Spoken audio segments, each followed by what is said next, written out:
जाएंगे? हमारे कहने का अर्थ था भगवान का बहुत बहुत धन्यवाद कि भोजन इतना स्वादिष्ट बना है। प्रभु सब ग्रहण कर लेंगे। भगवान कितने दयालु हैं, अपने भक्तों की कितनी जल्दी सुनते हैं। देखिए, हमने भगवान का आह्वान किया और आपके सर पे नारियल नहीं गिरा। स्वप्न देखना था तो कुछ ऐसा देखी कि भारी सा चट्टान इनके ऊपर गिरा और इनकी चटनी बन गई। पूरी बात तो सुनिए गुरुजी। शिष्यों के कहने का अर्थ है स्वयं यमदूत, भगवान के दूत। आपका तो कोई कुछ बिगाड़ ही नहीं सकता ना। हम अभी आपके हाथ धोने के लिए जल लाते हैं।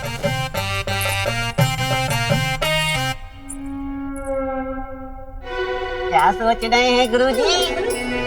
पंडित रामाकृष्णा को हमारे यहाँ, हमारे घर, हमारे निवास पर आने का न्योता भेजो। क्या बात कर रहे हैं गुरुजी? पंडित को निमंत्रण, वो भी यहाँ आने का? समय शिष्य, समय बड़ा बलवान, कभी मित्र शत्रु तो कभी शत्रु मेहमान। जिसने किया समय का सही उपयोग वही सबसे बड़ा बुद्धिमान। महाराज ने पंडित को क्या कार्य सौंपा है? गुरुजी, 8 मूर्ख ढूंढ निकालने का। तो राजगुरु होने के नाते हमारा भी तो कर्तव्य बनता है कि पंडित की कोई सहायता करें। एक आध मुख तो हम भी डाल सकते हैं उसकी झोली में। वो यहाँ आएगा तो एक मूर्ख तो यहाँ हमारे घर में नहीं मिल जाएगा उसे। क्या बात कर रहे गुरुजी? आप स्वयं को पंडित को सौंप देंगे? मूर्ख? गुरुजी गुरु माता की बात कर रहे हैं, है ना गुरुजी? बिल्कुल सही। पंडित यहाँ आएगा तो वरुणमाला उसके सामने कोई ना कोई मूर्खतापूर्ण हरकत अवश्य करेगी और पंडित को मिल जाएगा उसका पहला मूर्ख। और यदि ये हरकत नहीं करेगी तो हम करवाएंगे और वरुणमाला बंदी, और हमें मिल जाएगा सदैव के लिए इस मूर्ख औरत से छुटकारा।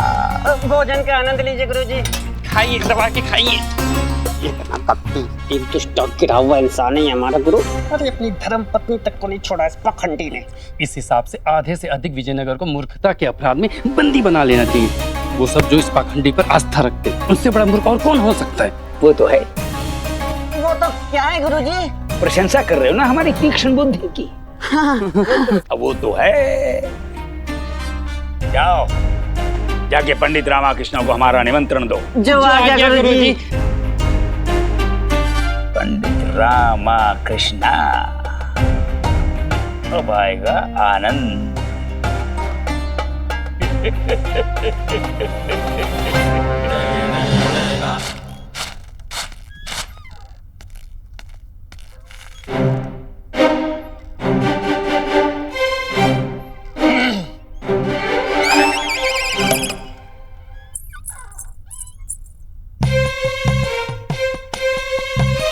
क्या ठीक से घर के अंदर तो आने दो। बता रहा हूँ क्या हुआ राज दरबार में। होना क्या था, सब अच्छा ही हुआ। और अच्छा क्यों? बस यूं समझो कि राज दरबार लगा ही मेरे लिए था। ये महाराज, ये मैं, ये मेरा पद, ये दरबारी, वो फूलों की वर्षा, वो जय जयकार, हर तरफ बस रामा रामा रामा रामा।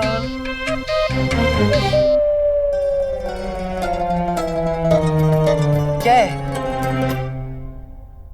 हाँ ठीक है, थोड़ी सी समस्या हो गई। अब राज दरबार है, राज दरबार तो होता ही है समस्या के निपटारे के लिए, है ना? तो समस्या है तो निपटारा भी हो जाएगा, है कि नहीं? है ना? उठा लो। क्या उठा लो? अम्मा से कह रहे, अम्मा लाठी उठा लो। ये ऐसे नहीं बताने वाले कि वास्तव में आज दरबार में हुआ क्या है।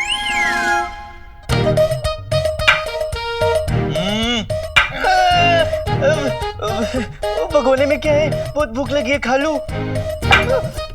ठीक है, बता रहा हूँ क्या हुआ राज दरबार में। राज दरबार में हुआ यूं कि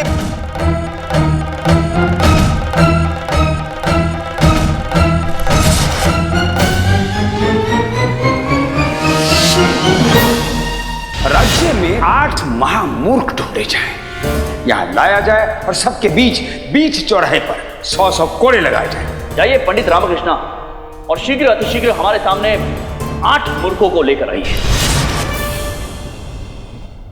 पता था इन्हें तुम ऐसा ही कुछ कहने वाली हो। अरे चक्र लगे हैं ना तुम्हारे ग्रह में, एक जगह पर हमें टिककर बैठने ही नहीं देगा तू। दरबार में पहला दिन और यही कार्य मिला तुझे, मूर्ख ढूंढने का। ये असली में कोई पद मिला भी है तुझे या मूर्ख बना रही है तेरा? अरे वो महाराज है अम्मा, महाराज। राजहट तो स्वभाव में लेकर पैदा हुए हैं। अब हट पकड़ कर बैठ गए कि 8 महामूर्ख ढूंढ कर लाओ कहीं से भी। अब किसी में साहस है महाराज के आदेश में मीन मेख निकालने की? जो है सो है, मूर्ख तो ढूंढने ही पड़ेंगे। वही तो, पर मूर्ख ढूंढेंगे कैसे? अब मूर्ख के माथे पे लिखा थोड़ी ना है कि वो मूर्ख है, और अगर मूर्ख ढूंढ भी लिया तो क्या वो मानने के लिए तैयार होगा कि वो मूर्ख है? देखिए, लोग तो स्वयं को चतुर और दूसरों को मूर्ख समझते हैं। तेरा इशारा क्या मेरी तरफ है? तुझे ऐसा लगा? स्पष्ट रूप से। तू समझदार है लामा। कैसे? समझदार को इशारा ही बहुत है ना। अच्छा, अब हिंसा करने पर कौन विवश कर रहा है गुंडप्पे? यही समस्या है तेरी, तू मजाक नहीं समझता है। अच्छा, उठा लो। क्या उठा लो? अरे अपना आवश्यक सामान उठा लो और चलो। कहाँ? पास के शरदगढ़ गांव में मेला लगा है, वहीं चलते हैं। बहुत विशाल मेला है, 3-4 मूर्ख तो आराम से मिल जाएंगे, और जो बच गए उसका कुछ ना कुछ कर लेंगे। हाँ? नहीं? अच्छा, मूर्खों का सम्मेलन रख लो, एक ही जगह पर सारे मूर्ख मिल जाएंगे। फिर चुन लो जितने मूर्ख चाहिए उतने। वाह वाह, बढ़िया। अब तो सिर्फ 5 मूर्ख ही ढूंढने पड़ेंगे। 5? हाँ, 3 तो मिल गए ना। ये क्या बैठे हैं मेरे सम्मुख? अब यदि किसी ने मुझे सुझाव दिया ना तो उठाकर राजमहल ले जाऊंगा और कर दूंगा महाराज के हवाले। 100 कोड़े पड़ेंगे, समझ लेना। हाँ, चलो यहाँ से।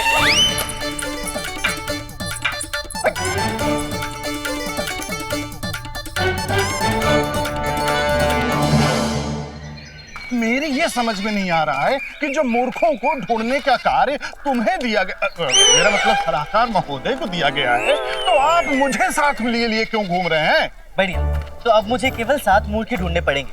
साथ क्यों? एक तो मेरे साथ ही विचर रहा है ना। आपका मतलब मैं? और नहीं तो क्या? वैसे मूर्खों वाले प्रश्न करोगे तो मैं तो यही समझूंगा ना, नगर में मुझे किसी को ढूंढना है तो कोतवाल को लेकर घूमूंगा या राजनर्तक की सौदामिनी को? नहीं नहीं, मेरा मतलब मैं तो ऐसे ही। इसमें हंसने वाली कौन सी बात है? कोई बात नहीं। तो हंसे क्यों?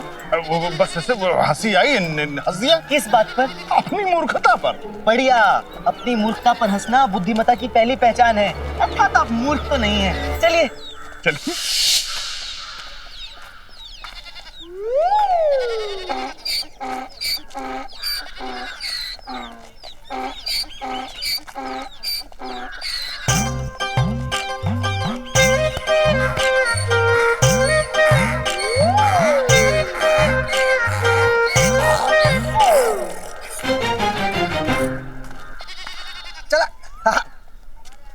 कैसे है मान्यवर? अच्छा हूँ। आप कौन? जी मैं पंडित रामकृष्ण, महाराज श्री कृष्णदेव राय के दरबार का विशेष सलाहकार। और ये मेरे साथ नगर के कोतवाल। अरे नहीं नहीं, घबराने की आवश्यकता नहीं है। वो तो बस हम इस दिशा में जा रहे थे तो सोचा आपके साथ थोड़ी वार्तालाप करके समय व्यतीत किया जाए। एक बात बताइए बंधुवर, आप इस गधे पर तो बैठे हैं, फिर ये गठरी सर पर क्यों रखी है? मान्यवर, मेरा गधा बूढ़ा हो चुका है और कमजोर भी। मैं इस पर अधिक बोझ देना नहीं चाहता, इसलिए इसका बोझ कम करने के लिए मैंने गठरी सर पर उठा रखी है। अब इसके लिए तो मैं इतना कर ही सकता हूँ ना। वैसे भी पिछले जन्म का ऋण इस जन्म पर चुकाना पड़ता है। ऋण? कैसा ऋण भाई? ये गधा पिछले जन्म में मेरे पिताजी थे। अच्छा हो, परंतु बंधुवर आपको कैसे पता कि ये गधा पिछले जन्म में आपका पिता था? मेरे पिताजी मुझे हमेशा कहा करते थे, गधे के बच्चे, लगता है तेरा बोझ मुझे अगले जन्म तक उठाना पड़ेगा। और जैसे मेरे पिताजी का देहांत हुआ, ये पैदा हुआ और तब से लेके अब तक मेरा बोझ उठा रहा है। अब आप ही बताइए, ये मेरे स्वर्गीय पिता के अलावा कौन हो सकता है? सही भैया, सही है, तू गधे की संतान है। आप एक काम क्यों नहीं करते बंधुवर? अगले रविवार सायंकाल आप राजमहल क्यों नहीं चले आते? मैं आपकी महाराज से भेंट भी करा दूंगा और आपको कुछ उपहार इत्यादि भी दिलवा दूंगा। मैं राजमहल? हाँ, क्यों नहीं? राजा से भेंट भी होगी? बिल्कुल। उपहार भी मिलेंगे? अवश्य मिलेंगे। मैं अवश्य आऊंगा, रविवार को मैं राजमहल अवश्य आऊंगा। अवश्य आइएगा बंधुवर। हाँ हाँ आऊंगा, अवश्य आऊंगा। अब एक तो मिल गया, अब आगे आगे बाकियों को ढूंढना है। चले चलो। नहीं, मेरा मतलब चलिए मान्यवर, आइए आइए।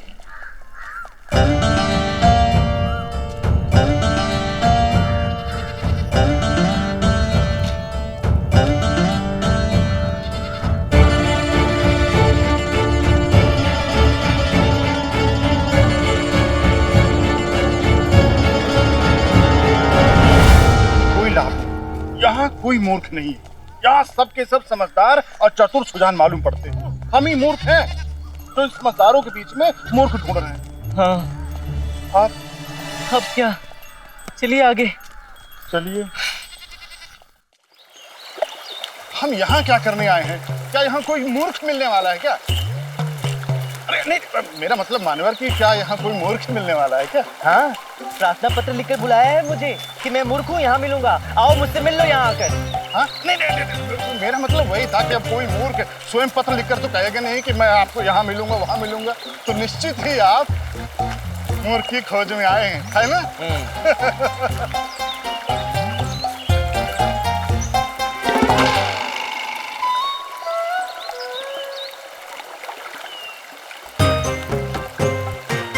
यहाँ ऐसे क्यों खड़ा है? हिल भी नहीं रहा है, जीवित भी है या चल बसा? आइए उसी से पूछते हैं, अब तो वही बताएगा ना कि वो जीवित है या उसका शव खड़ा है वहाँ पर। हाँ वही तो, लेकिन बन गया होता तो खड़ा कैसे होता? शव खड़े थोड़ी ना होते हैं, तो जीवित ही होगा। हाँ। अरे नहीं तो कुछ नहीं, तो चलिए। चलिए।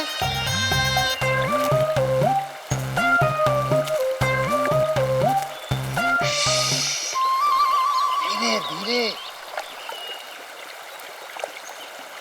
क्या हुआ मित्र, ऐसे पानी में क्यों खड़े हो? प्रतिशोध लेने के लिए खड़ा हूँ मैं। किससे? है एक मछली, सुबह काट कर भाग गई थी। वो तो जल्दी में था तो कुछ नहीं कर पाया।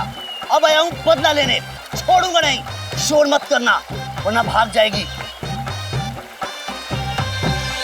अच्छा एक बात वो बताओ, आपको पता कैसे चलेगा कि जिससे आप अपना प्रतिशोध ले रहे हो ये वही मछली है जिसने सुबह आपको काटा था? अरे मछली को तो पता होगा,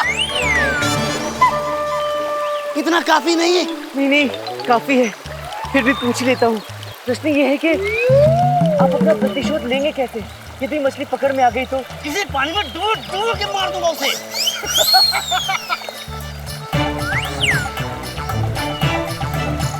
आपका नाम क्या है महोदय? चतुरन्ना।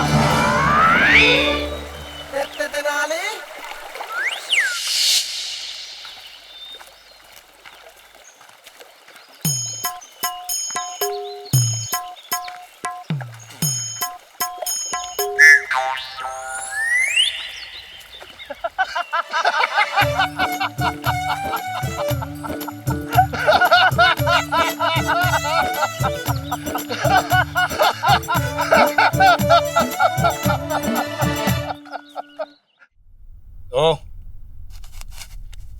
क्या हुआ उस पंडित का? मिल गए उसे उसके मूर्ख? मिल ही जाएंगे प्रभु। मूर्खों की आखिर क्या कमी है इस संसार में? 3 तो यहीं बैठे हैं। क्या? 2 मूर्ख तो यहीं बैठे हैं जो आपको अपना गुरु बनाए बैठे हैं। मतलब गुरुजी, हम आप जैसे महान गुरु का महत्व ही नहीं समझते हैं। हाँ। और तीसरा मूर्ख? आप गुरुजी, जिसने हम जैसे मूर्खों को अपना शिष्य बना रखा है। अन्यथा कौन पूछता हम जैसे ना समझ निर्बुद्धि बेवकूफ लोगों को। अच्छा ऐसे आ रहे हो, तब ठीक। अच्छा एक बात बताओ, ये हमें अचानक ये घबराहट का अनुभव क्यों हो रहा है? ऐसा लग रहा है जैसे कोई अनिष्ट घड़ी आ रही है। आ तो रही है गुरुजी। कहां से? वहां से। सत्यनारायण! प्रभु प्रभु, हमने अभी अभी स्वप्न देखा। फिर से? जी स्वामी। क्यों? वो तो पता नहीं क्यों, पर आया तो हमने देख लिया। तो इस बार जो स्वप्न में देखा आप सुनेंगे तो प्रसन्नता से संभवतः हमसे दोबारा विवाह कर बैठेंगे। ऐसी ऐसी बातें कर रही हो पगली? ऐसा कैसे हो सकता है भला? हम इतने विक्षिप्त कैसे हो सकते हैं? तुम अपना वो स्वप्न के बारे में तो क्या देखा? हाँ, बताइए ना गुरु माते, अब नया क्या देख लिया आपने स्वप्न में? बहुत दिन हुए गुरुजी को व्रत उपवास रखते हुए नहीं देखा, बहुत दिन हुए बिना बैठे बिना लेटे बिना सोए घंटों विचरण करते हुए नहीं देखा, मंदिरों में टन घंटी बजाते हुए नहीं देखा, मंत्रोच्चारण करते हुए नहीं देखा। बताइए ना गुरु माता, क्या देखा? जल्दी बताओ, इस बार स्वप्न में तुमने क्या देखा? बारिश प्रभु बारिश, विपत्तियों की? धन की वर्षा प्रभु, धन की वर्षा। मैंने स्वप्न में देखा कि पीछे खजाना गड़ा है। आपके पीछे नहीं स्वामी, हमारे घर के पिछले भाग में खजाना गड़ा हुआ है। घर के पिछले भाग में तो बरगद का पेड़ है 200 साल पुराना। हाँ, तो उसी बरगद के पेड़ के नीचे खजाना गड़ा होगा। आप चलिए स्वामी। कहाँ चलिए? ये अपने शक्तिशाली हाथों से उस बरगद के पेड़ को उखाड़िए और वो खजाना निकाल लीजिए। अच्छा, पेड़ को उखाड़िए, खजाना निकाल लीजिए। मूली है क्या? उखाड़ी और खा लिया? बरगद का पेड़ है 200 साल पुराना, ऐसे कैसे उखड़ जाएगा? वैसे ही स्वामी, जैसे हनुमान जी ने लक्ष्मण जी की प्राणों की रक्षा के लिए औषधिपूर्ण संजीवनी पर्वत उठा लिया था और भगवान श्री कृष्ण ने गोवर्धन पर्वत अपनी छोटी सी उंगली पर उठा लिया था। उठा लीजिए स्वामी अपनी छोटी सी उंगली पर उस बरगद के पेड़ को। तो आप बरगद का पेड़ उठा लीजिएगा और आपके ये शिष्य खजाना निकाल देंगे। उसमें क्या है? उसी में क्या है प्रभु? आप है प्रभु, आपके लिए क्या असंभव है? चलिए स्वामी चलिए। अरे कहाँ चलिए? चलिए, चलकर उस पेड़ को उखाड़ दीजिए। हमें भी अपने स्वामी की असीम शक्ति का प्रदर्शन देखना है। चलो, तुम भीतर जाओ, कृपया भीतर जाओ। जाओ। शिव शिव शिव शिव, क्यों इस तरह से हमारे सामने हाथ जोड़कर हमारे लिए नर्क का द्वार खोल रहे हैं स्वामी? वैसे ही चले जाते हैं। कितने महान है हमारे स्वामी, धन वैभव का लेश मात्र भी लोग नहीं है। भला बताओ, इतना बड़ा खजाना नहीं जाने दिया। धन्य है आप स्वामी, धन्य है, धन्य है। प्रभु, किस बात का दंड दिया ये मुझे? क्या करूं? वो पंडित को निमंत्रण देने के लिए कहा था ना, क्या हुआ? कहाँ है पंडित?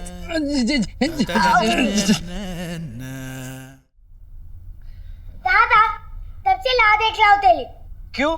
तुझे बताने के लिए कि पूरे घर में मुझसे बड़ा समझदार और तो ही नहीं है। अच्छा, कैसे? तूने कहा था ना कि पूरी वर्णमाला स्मरण कर लिया, मैंने तल दी। पूरे एक सांस में सुना सकता हूँ। सच? ये तो तुझ भी नहीं है, मेरे विषय के गणित के सारे प्रश्न के सारे उत्तर मैंने हल तल दिए। अब तो तू मानता है ना कि मैं समझदार हूँ, मूर्ख नहीं। हाँ हाँ गुंडप्पे, मानता हूँ ना। दादा, मेरा काम तो हो गया, अब चलते तेली वाले। उठा लो। क्या उठा लो? अरे एक एक सब्जी उठाकर देख लो, सारी ताजी और साफ है। हम स्वयं अपने हाथों से छाट कर लाए और वो भी सही मोल भाव करके। सब्जी वाला तो आश्चर्यचकित हो गया, कहने लगा इतनी बुद्धिमान और चतुर गृहिणी उसने आज तक नहीं देखी। बोलो, जो इतने अच्छे से मोल भाव कर ले। हे भगवान, तूने मुझे इतना बुद्धिमान क्यों बनाया? हो गया? नहीं, अभी तो अपनी बुद्धिमानी का श्रेष्ठ उदाहरण देना बाकी है। सब्जी से जो पैसे बचे उस धन को मिला के हमने चूड़ियां खरीदी। हाँ, और चूड़ी वाले से हमने कहा कि ये चूड़ियां पहनकर हम महल जाएंगे रानियों से मिलने। अच्छा। फिर क्या था, उसने सारी चूड़ियां हमें आधे मोल में दे दी। अरे वाह। हे भगवान, तूने हमें इतना बुद्धिमान क्यों बनाया? ये तुम पहले बोल चुकी हो। फिर दोहराने में क्या जाता है? दोहरा। अम्मा, हमारा हो गया, अब तुम बोलो। कुछ समझा रामा? ये सब ऐसा क्यों कर रहे हैं? पता है, ताकि मैं इन्हें मूर्खों की श्रेणी में गिनकर बंदी बनाकर राजा के हवाले ना कर दूं। अच्छा, तू थोड़ी देर शांत बैठ और मजे लेने दे मुझे। कह रही है कि तुमने जो इन्हें 500 बार माला जपने को कहा था, इन्होंने एक ही पहर में 250 बार माला जप ली। इस गति से तो 12 वर्षों का जप ये 12 महीने में ही समाप्त कर देंगे। वाह, क्या गति है, क्या बुद्धिमानी है। वाह वाह वाह अम्मा, वाह। कह रही है ये तो कुछ भी नहीं है। हाँ, आज इन्होंने भोजन में सारे व्यंजन आपके पसंद के बनाए हैं और वो भी अपने हाथों से। उनको सारे व्यंजन की विधि कंठस्थ है। कोई विलक्षण बुद्धि ही इतने सारे व्यंजनों की विधि स्मरण रख सकती है, वो भी इस उम्र में। क्या बुद्धिमानी है। ये तुम पहले बोल चुकी हो शारदा। ये बोलने में क्या जाता है? अच्छा, तो मानते हैं ना अम्मा बुद्धिमान है? हाँ, निसंदेह मानता हूँ। मानना ही है। बुद्धिमान अम्मा का बुद्धिमान पुत्र। निश्चिंत हो जाइए, आप भी बच गई। आप भी बच गई मतलब? पूछ रही है कितने मूर्ख ढूंढ लिए और कितने मूर्ख ढूंढने बाकी हैं? अभी तो 2 ही मिले हैं, बाकी और ढूंढने हैं। पर जब मूर्खता करने वालों की कमी नहीं तो मूर्खों की कमी कैसे होगी? अम्मा, हृदय से ढूंढो तो भगवान भी मिल जाते हैं। फिर ये तो मूर्ख ठहरे, वो भी मिल जाएंगे। उठा लो। क्या उठा लो? कह रही है कोई भी मूर्ख उठा लो, पर घर के बाहर ढूंढना, घर के भीतर नहीं।